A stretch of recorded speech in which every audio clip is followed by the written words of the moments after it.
Meet Captain Andy Wilkins and his co-pilot Nicky Martin. Now, while this is a 737 flight simulator, the very fact Nicky's in this pretend cockpit is a minor miracle. Just over a year ago, Nicky was so terrified of flying, even the idea of stepping into this make-believe aeroplane was enough to leave her feeling nauseous, panicked and short of breath.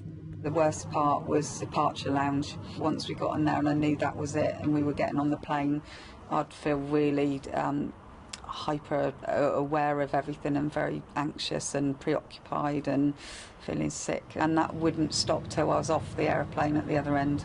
And Nicky's not alone. According to research, nearly 1 in 6 of us has some sort of fear of flying. Yet your chances of dying on a flight with one of the world's major airlines is just 1 in 4.7 million. But for someone with a flying phobia, those statistics mean nothing. It can't be denied being fired through the air in a giant metal tube at around 570 miles per hour.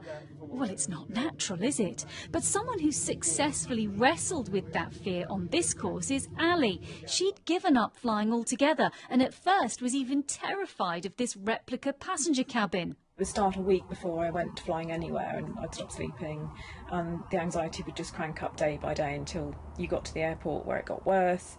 And there were lots of moments where you thought, actually I'm going to turn around and not board it. And it wasn't anxiety that just when you take off and land, it was throughout the whole flight. So you actually end up quite exhausted and tired when you arrive where you're going. And don't forget, of course, the anxiety isn't just reserved to before going away. Even on arrival, the upset continues at the thought of the return journey. Now, see, for me, someone who's not afraid of flying, being in this passenger cabin just makes me want to go on holiday. But if you have a real phobia of flying, even being in this pretend passenger cabin can make you feel perhaps like you need medication, perhaps alcohol, and in extreme cases, make you need to be given extra oxygen.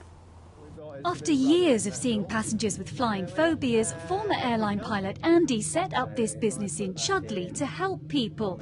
And believe me, when you're sat co-pilot in this, it feels real.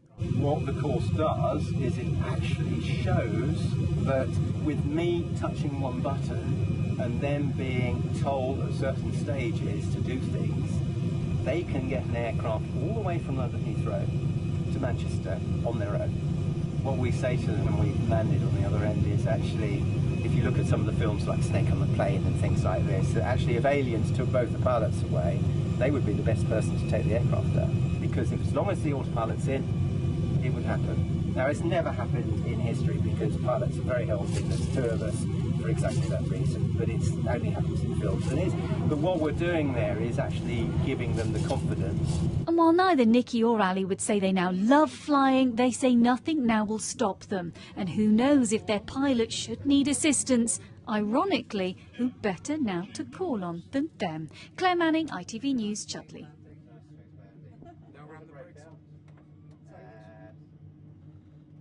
Brakes are automatic braking.